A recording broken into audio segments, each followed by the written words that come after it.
और इसी बीच state of the union से खिताब के दौरान अमेरिकी सदर जो बाइडेन ने कहा कि अमेरिका यूक्रेन के साथ खड़ा है। अमेरिका और हमारे इत्तेहादी नेटो की सरजमीन के एक एक इंच का दिफा करेंगे। उन्होंने कहा कि यूक्रेनी हिम्मत से लड़ रहे हैं। बाइडेन ने कहा कि पुतिन को मैदान जंग में फ़ायदा हो सकता है, लेकिन वो मुस्तकबिल में तवील मुद्दत के लिए इसकी कीमत अदा करेंगे। जो बाइडेन ने ऐलान किया कि अमेरिका तमाम रूसी परवाज़ों के लिए अमेरिकी फ़िज़ाई हुदूद बंद करने में अपने इत्तेहादियों का साथ देगा। अमेरिकी सदर जो बाइडेन ने मज़ीद कहा कि अमेरिकी फ़ौज यूक्रेन नहीं जाएगी, ताहम अमेरिका रूस पर ज़्यादा से ज़्यादा पाबंदियाँ आयद करेगा। उन्होंने कहा कि आमिर को अपने किए की सज़ा मिलेगी। Everyone from students to retirees to teachers turned soldiers defending their homeland.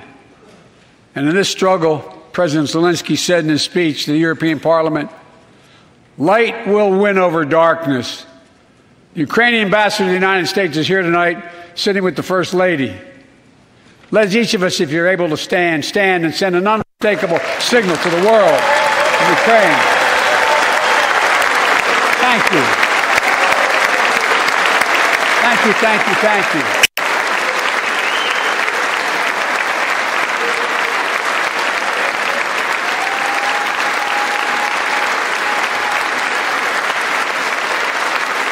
She's bright, she's strong, she's resolved.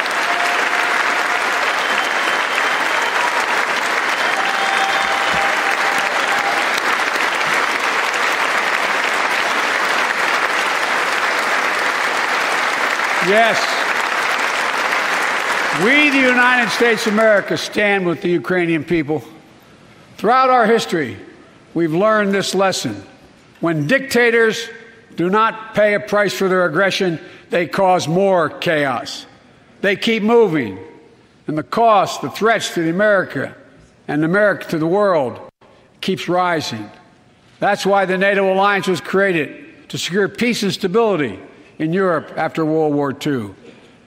The United States is a member, along with 29 other nations. It matters. American diplomacy matters. American resolve matters. Putin's latest attack on Ukraine was premeditated and totally unprovoked. He rejected repeated efforts at diplomacy. He thought the West and NATO wouldn't respond. He thought he could divide us at home, in this chamber, in this nation. He thought he could divide us in Europe as well.